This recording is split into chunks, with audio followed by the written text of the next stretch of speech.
Revelation 7, there are four angels standing on the four corners of the earth, and they are told to hold the four winds of the earth, and that the wind should not blow on the earth, nor the sea, nor on any tree.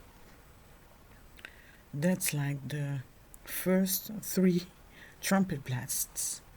In a video I posted, I made a year ago, I put the seals next to the trumpets and the bowls, the vials, and you see a lot of similarities. This chapter is basically saying, this portion of this chapter is basically saying, these four angels are to hold the four corners of the earth, to have the first three judgments, to wait until the servants of God are sealed. I'm talking, the rapture hasn't occurred at this point. We see that the servants of God are sealed on their foreheads. You have the seal of God.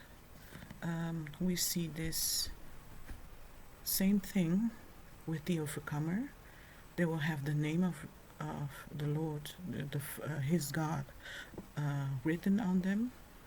And we see it also later on the book with the 144,000 in Revelation chapter 14.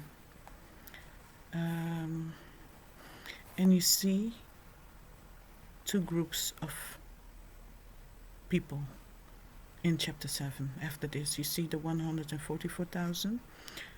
They are on earth at this point. I believe the rapture hasn't happened yet. So it's like a throwback, like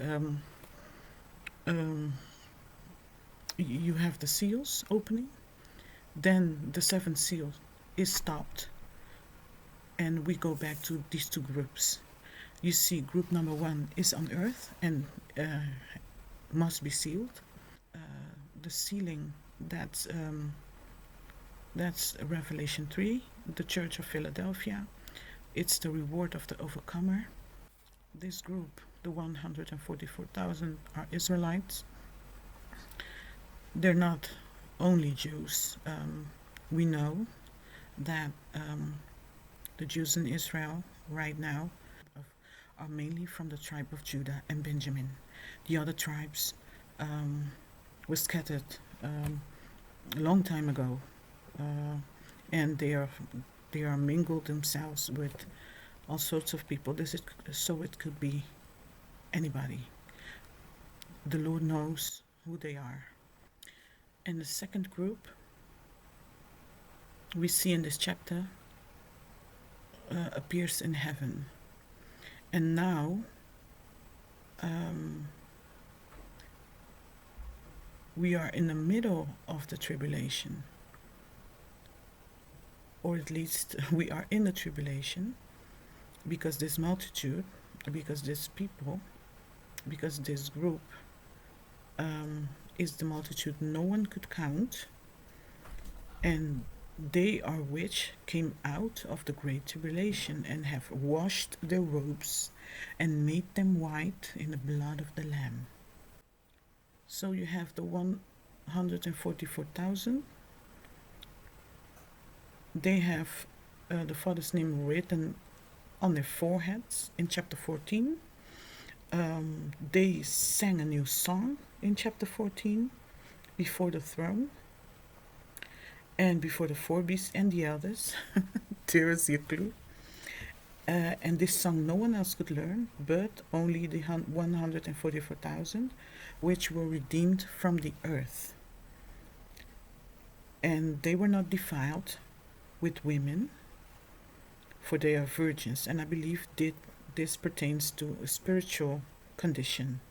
They were not defiled by women, false gods, so to speak. so to speak, and they were virgins. And virgins are always in the Bible a sign or trait of the bride of believers in God.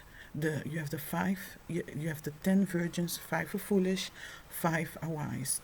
Virgins being believers, and this is not much different.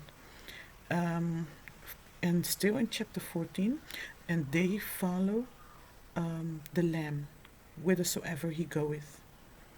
And they were redeemed from among men, being the first fruits unto God and the Lamb.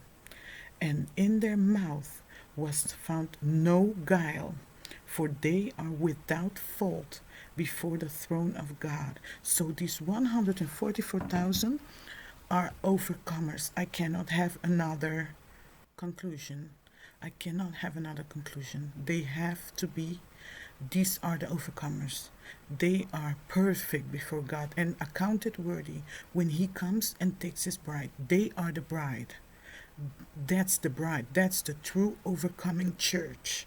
Right there, the 144,000. And they are the first fruits unto God. And then you have the second group, and the multitude no one could count. And let's put it like this, it's a huge multitude, but because no one can count it. And it comes out of the great tribulation. They have washed their robes and made them white in the blood of the Lamb. They were not ready when He came. They are the most apart of the church, the sleeping church, the lukewarm, and they were lacking all the things Jesus was warning about in chapter 2 and chapter 3 of the book of Revelation, and they were not ready. They were not overcomers. But at this point, the tribulation made them overcomers, helped them to be overcomers, because they had to. You had to make a choice. You have to make a choice at this point.